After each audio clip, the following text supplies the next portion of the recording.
Allergy ഉള്ളത് കൊണ്ട് immunity കുറവാണെന്ന് വിചാരിച്ചിട്ട് ഇമ്മ്യൂണിറ്റി കൂടാനുള്ള ഫുഡുകളും പൗഡറുകളൊക്കെ കഴിച്ച് വെയിറ്റ് ചെയ്യുന്നവരാണോ നിങ്ങൾ? എന്നാൽ നിങ്ങൾ ചെയ്യുന്ന ഏറ്റവും വലിയ മണ്ടത്തരം ചിലപ്പോൾ ഇത് തന്നെ ആയിരിക്കും. ഇതെന്താ തെറ്റെന്നുള്ളത് മനസ്സിലാക്കണമെങ്കിൽ അലർജി എന്താണെന്ന് മനസ്സിലാക്കൽ വളരെ നിർബന്ധമാണ്. ഞാൻ doctor Raihana Rasheed, doctor Basil Soumya hospital, Pandikkad, Malappuram ജില്ല.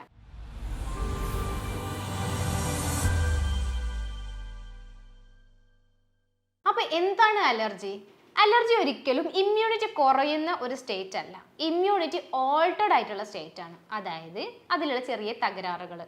നമുക്കൊരു കുട്ടി വീണ് കഴിഞ്ഞാൽ തട്ടും എന്നുള്ള പേടി കൊണ്ട് വീഴുന്നതിന് മുമ്പ് തന്നെ കരയുന്നത് പലപ്പോഴും നമ്മൾ കണ്ടിട്ടുണ്ടാവും. യെസ്, അതേപോലെ നമ്മുടെ ഇമ്മ്യൂണിറ്റി പ്രവർത്തിച്ചാലോ നമുക്ക് ദോഷകരമല്ലാത്ത സാധനങ്ങളിൽ വരെ നമ്മുടെ ഇമ്മ്യൂണിറ്റി ഭയപ്പെട്ടുകൊണ്ട് ഓവർ സെൻസിറ്റീവ് ആയിട്ട് റെസ്പോൺസ് ക്രിയേറ്റ് ചെയ്യുന്നതാണ് ഈ ഹൈപ്പർ സെൻസിറ്റിവിറ്റി റെസ്പോൺസ് അല്ലെങ്കിൽ അലർജി എന്ന് പറയുന്നത്. അലർജി മെയിൻ ആയിട്ട് 3 കാറ്റഗറീസിലാണ് നമ്മൾ കണ്ടുവരുന്നത്. ഒന്ന് റെസ്പിറേറ്ററി അല്ലെങ്കിൽ നമ്മുടെ തുമ്മൽ, ചീറ്റൽ, തൊണ്ട ചൊറിച്ചിൽ പോലുള്ളവ കാറ്റഗറിയിലുള്ള ബുദ്ധിമുട്ട് വരുന്നത്. അതാണ് നമുക്ക് റെസ്പിറേറ്ററി അലർജി. ബേസിക് ആയിട്ട് നമ്മൾ കണ്ടുവരുന്ന ബുദ്ധിമുട്ടുകളാണ് കണ്ണ് ചൊറിച്ചിൽ വരിക, കണ്ണിൽ തടിപ്പ് വരിക, കണ്ണിൽ നിന്ന് വെള്ളം ഒലിക്കുന്നത്, ചെവിയിൽ ചൊറിച്ചിൽ വരിക, അണ്ണാക്കിൽ ചൊറിച്ചിൽ വരിക, അതേപോലെ തന്നെ മൂക്കടപ്പ്, മൂക്കൊലിപ്പ്, നീരായിട്ട് ഫുൾ ടൈം മൂക്കുന്ന് ഒലിച്ചു കൊണ്ടേയിരിക്കുക. നമ്മുടെ കൂട്ടത്തിലൊക്കെ ഫുൾ ടൈം ഹാങ്കർചീഫ് ഉപയോഗിക്കുന്ന 1-2 ഫ്രണ്ട് എന്തായാലും എല്ലാവർക്കും ഉണ്ടാവും അല്ലേ? ഇതാണ് ഏറ്റവും കോമൺ ആയിട്ട് കണ്ടുവരുന്ന അലർജി. ഇതല്ലാതെ മറ്റ് 2 കാറ്റഗറീസ് ഉണ്ട്. അതാണ് ദഹന പ്രശ്നങ്ങൾ, അതായത് GI ബേസ്ഡ് ആയിട്ടുള്ള അലർജി. എന്തെങ്കിലും ആകാത്തതോ നമുക്ക് ചേരാത്തതോ ആയിട്ടുള്ള ഭക്ഷണം കഴിക്കുമ്പോൾ അതിന് ബേസ് ചെയ്തിട്ടുള്ള ഹൈപ്പർ സെൻസിറ്റിവിറ്റി റിയാക്ഷൻ, ഓവറായിട്ട് ശോധന പോകുന്നതോ സ്കിന്നിൽ പൊന്തി വരുന്നതോ ആയിട്ടോ കാണാം. അങ്ങനെ അല്ലെങ്കിൽ അലർജി സ്കിന്നിൽ മാത്രമായി കണ്ടുവരുന്നത് അറ്റോപിക് ഡെർമറ്റൈറ്റിസ് അല്ലെങ്കിൽ മറ്റ് എക്സിമാറ്റിക് ചേഞ്ചസ്, ഇങ്ങനെ സ്കിന്നിൽ ചൊറിച്ചിലും പൊന്തലുകളും തടിപ്പുകളും ഒക്കെ കാണുന്നത്. ഇത്തരത്തിൽ 3 കാറ്റഗറിയിലാണ് ഏറ്റവും കൂടുതൽ അലർജി കണ്ടുവരുന്നത്. ഈ ഓരോ അലർജിക്കാരും ശ്രദ്ധിക്കേണ്ട കാര്യങ്ങളും അവർ പ്രത്യേകം കൺസിഡർ ചെയ്യേണ്ട മറ്റു കാര്യങ്ങൾ എന്തൊക്കെയാണെന്നുള്ളത് നമുക്ക് നോക്കാം. ഒന്ന്, റെസ്പിറേറ്ററി സംബന്ധിച്ചിട്ടുള്ള അലർജി. ഈ ശ്വാസത്തിനെ സംബന്ധിച്ചുള്ള അലർജിയിൽ പലതരത്തിലാണ് നമുക്ക് സ്റ്റേജസ് എന്ന് കറക്റ്റായിട്ട് പറയാൻ കഴിയില്ല, പക്ഷെ ഒരു സ്പെക്ട്രം അല്ലെങ്കിൽ ഗ്രാഫ് കാണുന്നത് ഈ ഒരു രീതിയിലാണ്. തുടക്കത്തിൽ അത് എന്തെങ്കിലും ചൊറിച്ചിലുകളായിട്ടോ കണ്ണിലുള്ള തടിപ്പോ ചൊറിച്ചിലോ ആയിട്ട് കണ്ടുവരുന്നു. പിന്നീട് കാലക്രമേണ അത് കണ്ണിൽ നിന്ന് വെള്ളം വരുന്നത് പോലെയോ അല്ലെങ്കിൽ ചെവിയിൽ നിന്നുള്ള ഇറിറ്റേഷൻസ്, റിപ്പീറ്റഡ് ആയിട്ട് ജലദോഷം കാര്യങ്ങൾ വരിക, മൂക്കുന്ന് ഒലിച്ച് വരിക, തുമ്മൽ വരിക, അതേപോലെ ഇതേ സിംറ്റംസ് കണ്ടിന്യൂ ചെയ്യുമ്പോൾ കുറച്ച് കാലക്രമേണ സ്ഥിരമായിട്ടുള്ള ചുമ വരിക, അതേപോലെ at the end allergic asthma, അതായത് ശ്വാസം എടുക്കുന്നതിലുള്ള തടസ്സം, ശ്വാസം മുട്ടുപോലുള്ള ബുദ്ധിമുട്ടിൽ എത്തുന്നത്. ഇതാണ് ബേസിക്കലി നമ്മൾ ക്ലിനിക്കലി കണ്ടുവരുന്ന 4 സ്റ്റേജസ് അല്ലെങ്കിൽ 4 കാറ്റഗറി.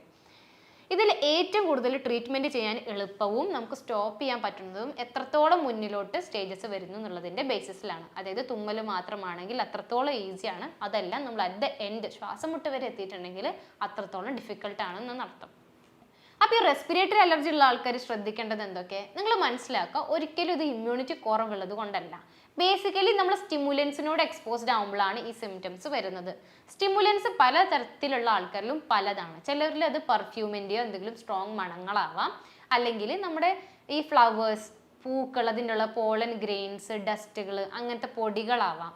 അതല്ലാന്നുണ്ടെങ്കിൽ ക്ലൈമറ്റിക് ചേഞ്ച്, എന്തെങ്കിലും കാലാവസ്ഥ മാറുമ്പോൾ ആ കാലാവസ്ഥയിൽ മാത്രം കണ്ടുവരുന്നത്, അതല്ലെങ്കിൽ ടെമ്പറേച്ചർ ചേഞ്ച്, നമുക്ക് എന്തെങ്കിലും ടെമ്പറേച്ചറിലുള്ള വ്യത്യാസം, അത് ഭക്ഷണത്തിലായിക്കോട്ടെ അറ്റ്മോസ്ഫിയറിലായിക്കോട്ടെ, അത് സംബന്ധിച്ചിട്ടുള്ള മാറ്റങ്ങൾ. ഈ റെസ്പിറേറ്ററി അലർജിയിലുള്ളവർക്ക് ബേസിക്കലി കൂടുതൽ ജലദോഷം, തുമ്മൽ, പനി പോലത്തെ ബുദ്ധിമുട്ട് വരുന്നത് കൊണ്ട് തന്നെ നമ്മളൊരു നാട്ടുനടപ്പ് അനുസരിച്ചിട്ട് എല്ലാവരും വിചാരിക്കുന്നത് ഇത് ഇമ്മ്യൂണിറ്റി കുറഞ്ഞതിൻ്റെ ഭാഗമായി വരുന്നത് എന്നാണ്. ഒരിക്കലും അങ്ങനെയല്ല. അവരുടെ ഇമ്മ്യൂണിറ്റി ഓവർ സെൻസിറ്റീവ് ആയതുകൊണ്ടും ഹൈപ്പർ സെൻസിറ്റീവ് ആയതുകൊണ്ടുള്ള റെസ്പോൺസസ് കൊണ്ടാണ് ഇത്തരത്തിൽ വരുന്നത്. ഒരിക്കലും ഇമ്മ്യൂണിറ്റി കൂട്ടുന്ന ഭക്ഷണങ്ങളോ ഇമ്മ്യൂണിറ്റി കൂട്ടുന്ന മറ്റ് മെത്തേഡ്സോ ഇവർക്ക് യാതൊരുവിധ മാറ്റങ്ങളും വരുത്താനുള്ള സാധ്യതകളില്ല. ഇവർ ഈ ഓൾട്ടേഡ് ഇമ്മ്യൂണിറ്റി റെസ്പോൺസിനെ നമുക്ക് നോർമലിലോട്ട് എത്തിക്കുന്ന ട്രീറ്റ്മെൻറ്റുകൾക്ക് മാത്രമേ ഇതിനെ ചികിത്സിക്കാൻ കഴിയുകയുള്ളൂ. അതുപോലെയുള്ളതാണ് സ്കിന്നെ സംബന്ധിച്ചിട്ടുള്ള അലർജികൾ. ബേസിക്കലി ഇത് സ്റ്റാർട്ട് ചെയ്യുന്നത് വളരെ ചെറുപ്രായത്തിൽ അല്ലെങ്കിൽ യങ് ഏജിലാണ്. ചെറിയ കുട്ടികളിൽ തന്നെ നമ്മൾ വരൾച്ചയുള്ള കാൽപാദങ്ങളും കൈകളൊക്കെ കണ്ടിട്ടുണ്ടാവാം. അതല്ലാന്നുണ്ടെങ്കിൽ മുഖത്തൊക്കെ ഇങ്ങനെ ചെറിയ ചൊറിച്ചിലും ചുവന്ന നിറം പോലെ അറ്റോപിക് ഡെർമറ്റൈറ്റിസ് എന്നൊക്കെ നമ്മൾ പറയും, അത്തരത്തിലുള്ള മാറ്റങ്ങൾ കാണാം. അതല്ലെങ്കിൽ തടിച്ചു പൊണ്ടുന്ന അർട്ടിക്കേരിയ പോലുള്ള ബുദ്ധിമുട്ട്, അതായത് എന്തെങ്കിലും തട്ടിയാലോ കഴിച്ചാലോ സ്കിന്നിൽ പെട്ടെന്ന് ചൊറിഞ്ഞു പൊന്തുക, അത് 1-2 മണിക്കൂർ മാത്രം നിൽക്കുന്നു, പിന്നെ അത് അമർന്നു പോവുക. ഇതാണ് അർട്ടിക്കേരിക് റാഷ്. ഇതും അലർജി കാറ്റഗറി പെട്ടതാണ്. ഈ അർട്ടിക്കേരിയ വരുന്ന ഒട്ടുമിക്ക ആൾക്കാരിലും ഈ റെസ്പിറേറ്ററി അലർജി ഉണ്ടാവാനുള്ള സാധ്യതകളുണ്ട്. ഈ സ്കിൻ സംബന്ധിച്ചുള്ള അലർജി ഏറ്റവും കൂടുതൽ കണ്ടുവരുന്നത് ഈ തുമ്മൽ അലർജി പോലുള്ള പാരൻസുകളുടെ മക്കൾക്കാണ്. നമുക്ക് അലർജി ഉണ്ടെന്നുണ്ടെങ്കിൽ നമ്മുടെ മക്കൾക്ക് നമ്മളെക്കാൾ ചെറിയ പ്രായത്തിൽ ഇതേ ബുദ്ധിമുട്ട് വരാനുള്ള സാധ്യത വളരെ കൂടുതലാണ്. അതുകൊണ്ട് തന്നെ എത്രത്തോളം ഏർലി സ്റ്റേജസ് നമ്മൾ ട്രീറ്റ്മെന്റ് ചെയ്യുന്നു അത്രത്തോളം ഇത് പെർമനന്റ്ലി മാറ്റിയെടുക്കാൻ നമുക്ക് കഴിയും. പിന്നെയുള്ളതാണ് വയറ് സംബന്ധിച്ചുള്ള അലർജി. ട്രീറ്റ്മെന്റ് ചെയ്യാൻ ഏറ്റവും ബുദ്ധിമുട്ടുള്ള രോഗങ്ങളിൽപ്പെട്ട ഒന്നാണ് വയറ് സംബന്ധിച്ചുള്ള അലർജി. ഈ പാല് കഴിച്ചു കഴിഞ്ഞാൽ ബുദ്ധിമുട്ട് വരുന്നത്, മുട്ട കഴിച്ചാൽ മാത്രം വരുന്ന ബുദ്ധിമുട്ട്, വളരെ റെയർ ആയിട്ട് ആൾക്കാർക്ക് കാണുന്നതാണ് ബ്രിഞ്ചോൾ അഥവാ വഴുതനങ്ങ കഴിക്കുമ്പോഴുള്ള അലർജി പോലുള്ളവ. ഇത് ഓരോരുത്തരിലും പലതരത്തിലുള്ള ഫുഡുകളാവാം. ഇതിൽ ഏറ്റവും കൂടുതൽ കണ്ടുവരുന്ന ഫുഡ് കാറ്റഗറി എന്ന് പറഞ്ഞു കഴിഞ്ഞാൽ ഫിഷ് പോലുള്ള ഐറ്റംസ് കഴിക്കുമ്പോഴുള്ള അലർജിയാണ്. നമുക്ക് പ്രോൺസ് ആകട്ടെ, ലോബ്സ്റ്റർ ആകട്ടെ, ഞണ്ടുകളാവട്ടെ, അങ്ങനെ ഷെൽ ഫിഷുകൾ, ഈ തോടുള്ള മിക്ക മീനുകൾ കഴിക്കുമ്പോഴും ഈ അലർജിക് റെസ്പോൺസ് ആക്ടിവേറ്റഡ് ആവാം. പിന്നെയുള്ളതാണ് വയറ് സംബന്ധിച്ചിട്ടുള്ള അലർജി. ഇതിൽ ഏറ്റവും കൂടുതൽ കണ്ടുവരുന്ന ഭക്ഷണങ്ങളാണ് കടല, അതേപോലെ തന്നെ മറ്റു ഓയിലി പ്രൊഡക്റ്റുകൾ, മിൽക്ക് പ്രൊഡക്റ്റ്, എഗ്ഗ് പോലുള്ളവ. അപ്പോൾ ഇത്തരത്തിലുള്ള അലർജി ഉണ്ട്. അപ്പോൾ ഇതിന് നമുക്ക് ട്രീറ്റ്മെന്റ് അല്ലാതെ വേറെ എന്താ ചെയ്യാൻ കഴിയുക? ഫസ്റ്റ് നിങ്ങൾ മനസ്സിലാക്കേണ്ടത് നിങ്ങളുടെ ട്രിഗർ പോയിന്റ് എന്താണ്, അല്ലെങ്കിൽ നിങ്ങളുടെ അലർജി സ്റ്റിമുലേറ്റ് ചെയ്യുന്ന കാര്യം എന്താണെന്നുള്ളത് മനസ്സിലാക്കുക. ഒട്ടുമിക്ക കേസസിലും അത് ടെമ്പറേച്ചറോ ഞാൻ പറഞ്ഞ പോലെ ഫുഡുകളോ ആവാം. അതെന്താണെന്ന് മനസ്സിലാക്കി കഴിഞ്ഞാൽ പരമാവധി അതിനോട് മാറി നിൽക്കാവുന്ന സൗകര്യങ്ങൾ ഉണ്ടെങ്കിൽ അതിനനുസരിച്ചുള്ള മാറ്റങ്ങൾ വരുത്താം. അതായത് ഒരു ഡസ്റ്റ് അലർജി ഉള്ള ഒരാൾ ഡ്രൈവിംഗ് പോലത്തെ ജോലിയോ അല്ലെങ്കിൽ മറ്റ് പൊടിയോട് അത്രക്കും ക്ലോസ് കോണ്ടാക്റ്റ് ഉള്ള ജോലികളോ പരമാവധി ഒഴിവാക്കുക. അതല്ല, നിങ്ങൾക്ക് ഒഴിവാക്കാൻ പറ്റാത്ത സാഹചര്യങ്ങളാണെന്നുണ്ടെങ്കിൽ നിങ്ങൾക്ക് മറ്റു ഓൾട്ടർനേറ്റീവ്സ് അല്ലെങ്കിൽ മെത്തേഡ്സ് യൂസ് ചെയ്യാം. അതായത് പൊടി കൂടുതലുണ്ടെങ്കിൽ മാസ്ക് ഉപയോഗിക്കുക. പെർഫ്യൂം പോലത്തെ കമ്പനീസിൽ ജോബ് ചെയ്യുമ്പോൾ അവിടെ വേറെ എന്തെങ്കിലും ഡിപ്പാർട്ട്മെന്റ് യൂസ് ചെയ്യുന്നതോ, മാസ്ക്, ഹെൽമെറ്റ് പോലുള്ളതോ അല്ലെങ്കിൽ മറ്റെന്തെങ്കിലും ഏജന്റുകളോ ഒരു പ്രൊട്ടക്ഷന് വേണ്ടിയിട്ട് പ്രൊവൈഡ് ചെയ്യുന്നുണ്ടെങ്കിൽ അതും യൂസ് ചെയ്യാം. അതുപോലെ സ്കിന്നിനെ സംബന്ധിച്ചുള്ള അലർജി ഉള്ളവർ പ്രത്യേകം ശ്രദ്ധിക്കേണ്ടത് പ്രൊഡക്റ്റുകൾ യൂസ് ചെയ്യുമ്പോഴാണ്. അതായത് എന്തെങ്കിലും പുതിയ ലോഷൻസോ മോയ്സ്ചറൈസേഴ്സോ ക്രീമുകളോ നിങ്ങൾ ഉപയോഗിക്കുന്നുണ്ടെങ്കിൽ ആദ്യം നിങ്ങളുടെ ബോഡിയിലെ മറ്റ് സെൻസിറ്റീവ് പോർഷൻസിൽ ഒന്നും കൂടി യൂസ് ചെയ്ത് നോക്കാം. നമ്മൾ വ്രിസ്റ്റിൻ്റെ ഈ ഒരു ഭാഗത്ത്, അതായത് കൈപ്പത്തിയുടെ ഈ ഒരു ഭാഗത്ത് യൂസ് ചെയ്യുക. നമ്മൾ ഈ താടിയിലുണ്ടല്ലോ അതിൻ്റെ സൈഡുകളിൽ യൂസ് ചെയ്യുക. ചെവിക്ക് പുറകിൽ യൂസ് ചെയ്യുക. ഇതൊക്കെ നമ്മുടെ മുഖത്തിൻ്റെ അതേപോലത്തെ സിമിലർ സ്കിൻ ടെക്സ്ചറാണ്, എന്നാൽ അത്ര തന്നെ നമുക്ക് ദോഷകരം വരാത്തതും. അപ്പോൾ ഈ സ്ഥലങ്ങളിൽ ഉപയോഗിച്ച് നിങ്ങൾക്ക് അലർജിക് റെസ്പോൺസ് വരുന്നില്ലെങ്കിൽ മാത്രം അങ്ങനത്തെ പ്രൊഡക്റ്റുകൾ മുഖത്തും മറ്റ് സെൻസിറ്റീവ് ഏരിയാസിലും യൂസ് ചെയ്യാൻ പാടുള്ളൂ. ഇനി അലർജിക്കാർ നമ്മൾ ജീവിതത്തിൽ നോർമൽ ലൈഫിൽ വരുത്തേണ്ട മാറ്റങ്ങൾ എന്തൊക്കെയെന്നുള്ളത് നമുക്ക് നോക്കാം. അതിൽ ഫസ്റ്റാണ് ഞാൻ പറഞ്ഞ പോലെ തന്നെ ഇങ്ങനത്തെ സിറ്റുവേഷൻസിൽ നിന്ന് പരമാവധി മാറി നിൽക്കുക, സ്റ്റിമുലൻസിനോട് കണ്ടുപിടിക്കുക, അതിനെ എന്തെങ്കിലും ഓൾട്ടർനേറ്റീവ്സ് കണ്ടുപിടിക്കുക എന്നുള്ളത്. അതിനുപരി നിങ്ങൾ ചെയ്യേണ്ടതാണ് അലർജിക്ക് കോമൺ ആയിട്ട് കുറച്ച് ഭക്ഷണങ്ങൾ നമ്മൾ ഒഴിവാക്കൽ വളരെ നിർബന്ധമാണ്. അതിൽ പെട്ടതാണ് വൈറ്റമിൻ സി കൂടിയിട്ടുള്ള ഭക്ഷണങ്ങൾ. ഇത് നിങ്ങൾക്ക് റെസ്പിറേറ്ററി അലർജി ഉണ്ടെങ്കിലും, അതായത് തുമ്മൽ, ചീറ്റൽ, ശ്വാസതടസ്സം പോലുള്ളവ ഉണ്ടെങ്കിലും, അതേപോലെ തന്നെ നിങ്ങൾക്ക് സ്കിന്നിനെ സംബന്ധിച്ചിട്ടുള്ള അലർജി ഉണ്ടെങ്കിലും ഈ രണ്ട് കാറ്റഗറീസ് ഒരേപോലെ ഒഴിവാക്കേണ്ടതാണ്. വൈറ്റമിൻ സി എത്രത്തോളം നിങ്ങളുടെ ഭക്ഷണത്തിൽ കൂടുന്നോ അത്രത്തോളം നിങ്ങൾക്ക് ഈ ബുദ്ധിമുട്ട് വരാനുള്ള സാധ്യതയുണ്ട്. വൈറ്റമിൻ സി കൂടിയ ഭക്ഷണങ്ങളിൽ പെട്ടതാണ് ഓറഞ്ച്, മുസമ്പി, നാരങ്ങ, പൈനാപ്പിൾ പോലുള്ളവ. പുളിപ്പ് കൂടുന്നതിനോടനുബന്ധിച്ച് ഈ ബുദ്ധിമുട്ടിൻ്റെ ഇൻറ്റൻസിറ്റി കൂടാനും വളരെ കൂടുതൽ സാധ്യതകളുണ്ട്. പക്ഷെ ഇത് അധികം ഇഷ്ടമാണ്, അല്ലെങ്കിൽ കുട്ടിക്ക് ഇത് വളരെ ഇഷ്ടമാണ് ഡോക്ടർ, ഇത് എങ്ങനെ പൂർണ്ണമായിട്ട് നിർത്താൻ കഴിയുക, അങ്ങനെ ഒരിക്കലും പറയാൻ പറ്റില്ലല്ലോ. യെസ്, തീർച്ചയായിട്ടും വളരുന്ന പ്രായത്തിലുള്ള ഒരു കുട്ടീനോട് പൂർണ്ണമായിട്ട് ഒരു ഭക്ഷണം നിർത്താൻ പറയാൻ നമ്മൾ പാടില്ല. കാരണം അതിനോട് മാത്രം ലഭിക്കുന്ന കുറച്ച് ന്യൂട്രിയൻസോ മൈക്രോ മെറ്റൽസോ ഉണ്ടാവാം, അത് കുട്ടിക്ക് നഷ്ടപ്പെടാം. അപ്പം അങ്ങനത്തെ സ്റ്റേറ്റിൽ നമ്മൾ ചെയ്യേണ്ടതാണ് കുട്ടിക്ക് എന്തെങ്കിലും സോളിഡ് ആയിട്ടുള്ള ഭക്ഷണം കൊടുക്കുക, ചോറ്, കഞ്ഞി പോലുള്ളവ. അതിനുശേഷം ഇത്തരത്തിലുള്ള ഫ്രൂട്ട് നിങ്ങൾക്ക് കൊടുക്കാം. ഒരിക്കലും വെറും വയറ്റിൽ ഇത്രയും പുളിപ്പുള്ള സാധനങ്ങൾ കഴിക്കാതിരിക്കാൻ വേണ്ടി ശ്രദ്ധിക്കാം. അതുപോലെ എപ്പോഴും ശ്രദ്ധിക്കാം, ഈ പറഞ്ഞ വൈറ്റമിൻ സി അല്ലെങ്കിൽ പുളിപ്പുള്ള ഭക്ഷണങ്ങൾ എന്ന് പറയുമ്പോൾ ഫ്രൂട്ടുകളെയാണ് ഞാൻ കൂടുതൽ ഉദ്ദേശിക്കുന്നത്. പുളിപ്പ് കൂടിയ ഫ്രൂട്ട്സുകൾ. ഒരിക്കലും തക്കാളി, പുളി പോലുള്ളവ കുട്ടികൾക്ക് കൊടുക്കാതിരിക്കേണ്ട ആവശ്യമില്ല. ഈ അലർജി ഉള്ളവർക്ക് വരുന്ന മറ്റൊരു മെയിൻ ബുദ്ധിമുട്ടാണ് റിപ്പീറ്റഡ് ആയിട്ട് ഇൻഫെക്ഷൻസ് വരിക. തൊണ്ടവേദന വന്നാൽ പോകുന്നില്ല, ജലദോഷം വന്നാൽ പോകുന്നില്ല, ചെവിയുടെ ഇൻഫെക്ഷൻ വന്നാൽ പോകുന്നില്ല, തൊണ്ടയിൽ ടോൺസിൽസിന് വേദന വന്നാൽ പോകുന്നില്ല. അങ്ങനത്തെ ഉള്ളവർ ശ്രദ്ധിക്കേണ്ട കുറച്ച് കാര്യങ്ങളുണ്ട്. ഇത് അലർജിക്കാർ മാത്രമല്ല, നോർമലി ഇൻഫെക്ഷൻസ് വരുന്ന ഏതൊരാൾക്കും ഇത് പാലിക്കാവുന്നതാണ്. ഒന്ന് ശ്രദ്ധിക്കുക, നിങ്ങൾക്ക് തൊണ്ടയിലോ അല്ലെങ്കിൽ ജലദോഷം പോലുള്ള മറ്റ് ഇൻഫെക്ഷൻസോ ഉണ്ടെങ്കിൽ ആ കുറച്ച് ദിവസത്തേക്കെങ്കിലും ഹൈ ഷുഗർ അടങ്ങിയിട്ടുള്ള ഫുഡ് നിർത്തുക. കുട്ടികളെ പ്രത്യേകിച്ച് ഡയറക്റ്റ്ലി മിഠായി, ചോക്ലേറ്റ്സ്, മധുരമുള്ളത് കൊടുക്കുന്നത് കുറച്ച് ദിവസത്തേക്കെങ്കിലും കുറയ്ക്കാം. ബാക്ടീരിയ സംബന്ധിച്ചുള്ള ഇൻഫെക്ഷൻസ് ഉണ്ടെങ്കിൽ അത് അതായത് അതിൻ്റെ ഡെപ്പോസിഷൻ നമ്മുടെ തൊണ്ടയിൽ ഉണ്ടെങ്കിൽ ഇങ്ങനെ മധുരം കഴിക്കുമ്പോൾ അത് ഗ്ലൂക്കോസ് കൂടുതലുള്ളത് കൊണ്ട് തന്നെ ഒന്നും കൂടി റാപ്പിഡായിട്ടും ഫാസ്റ്റായിട്ടും ഗ്രോ ചെയ്യാനുള്ള സാധ്യതകളുണ്ട്. അപ്പോൾ ആ കുറച്ച് ദിവസത്തേക്കെങ്കിലും അത് കഴിക്കാതിരുന്നു കഴിഞ്ഞാൽ അതിൻ്റെ ഗ്രോത്തിന് അത് കുറച്ച് നാളത്തേക്ക് സ്ലോ ഔട്ട് ചെയ്യും. അതുപോലെ നിങ്ങൾക്ക് എന്തെങ്കിലും ചെറിയ ഇൻഫെക്ഷൻസ് വരുമ്പോൾ അത് മേജർ ആയിട്ടുള്ള കഫക്കെട്ട് ആവുന്നത് വരെ വെയിറ്റ് ചെയ്യണ്ട. ചെറിയ ഇൻഫെക്ഷനോ വേദനയോ വരുമ്പോൾ തന്നെ ചെറു ചൂടുവെള്ളത്തിൽ കല്ലുപ്പ് എന്തെങ്കിലും ഇട്ടിട്ട് അത് ഗാർഗിൾ ചെയ്യുന്നത് ഒരു ശീലമാക്കാം. ഈവൻ ചെറിയ കുട്ടികൾക്കും മുതിർന്നവർക്കും ഇത് കൃത്യമായി ചെയ്താൽ തന്നെ ഒട്ടുമിക്ക കേസസിലും അത് നമുക്ക് കഫക്കെട്ടാവുന്നതിനേക്കാൾ മുമ്പ് തന്നെ തടയാൻ കഴിയും. അതേപോലെ ശ്രദ്ധിക്കേണ്ടതാണ് ചുമയുള്ള സമയത്ത്, ഇൻ കേസ് നിങ്ങൾക്ക് അലർജിക്ക് ആയിക്കോട്ടെ അതല്ലെങ്കിൽ നോർമൽ ആയിട്ടുള്ള ചുമ ആയിക്കോട്ടെ, ബേക്കറി സാധനങ്ങൾ കഴിക്കുന്നത് കുറച്ച് ദിവസത്തേക്ക് താൽക്കാലികമായിട്ടെങ്കിലും നിങ്ങൾ നിർത്തിവെക്കൽ നിർബന്ധമാണ്.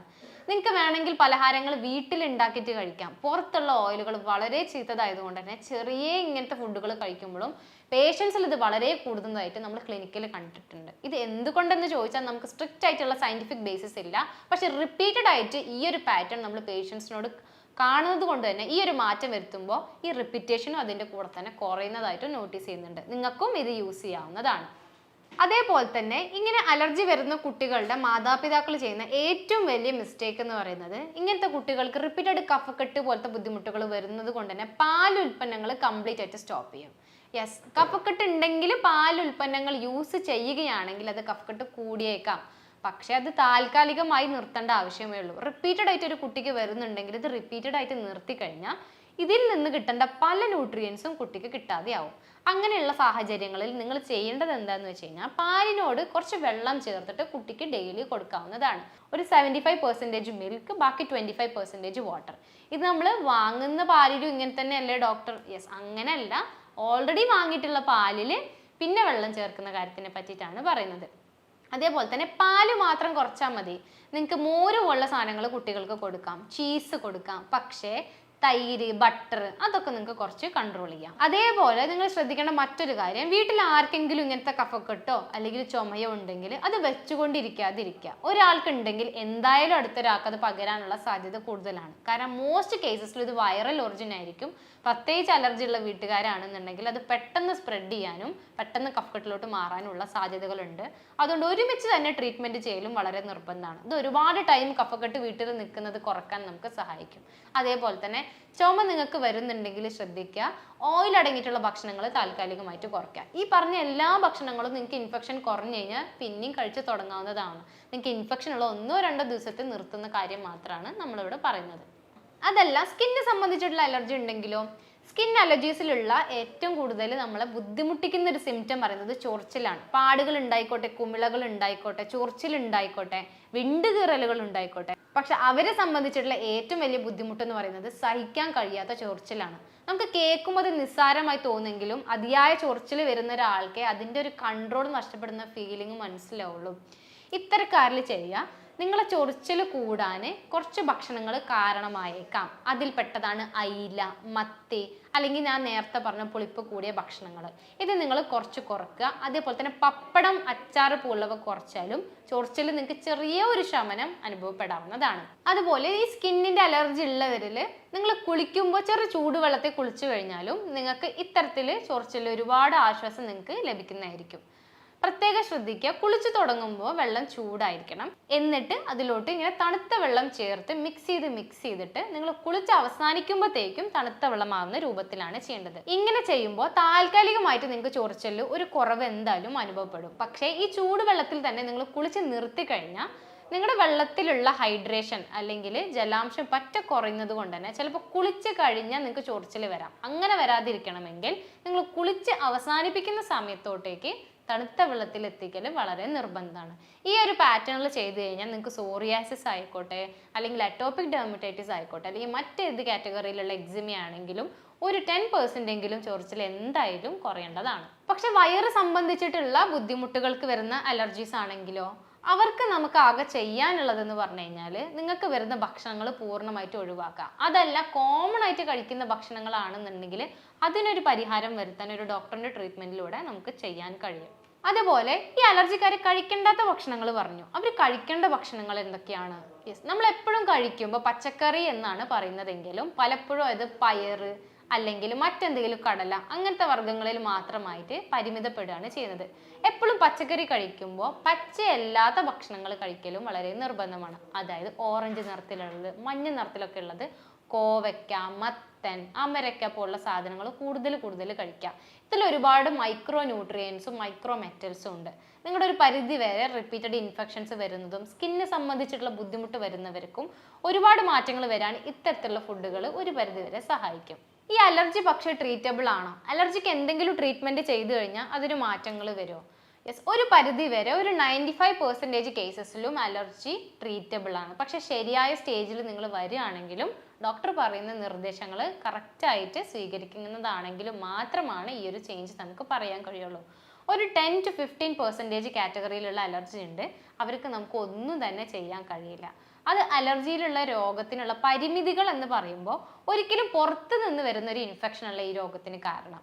നിങ്ങളുടെ രക്തത്തിലുള്ള സെൽസുകൾ, അതായത് ഇമ്മ്യൂണിറ്റി തരുന്ന സെൽസുകളുടെ ഓവർ സെൻസിറ്റിവിറ്റി അല്ലെങ്കിൽ റെസ്പോൺസ് ആണ്.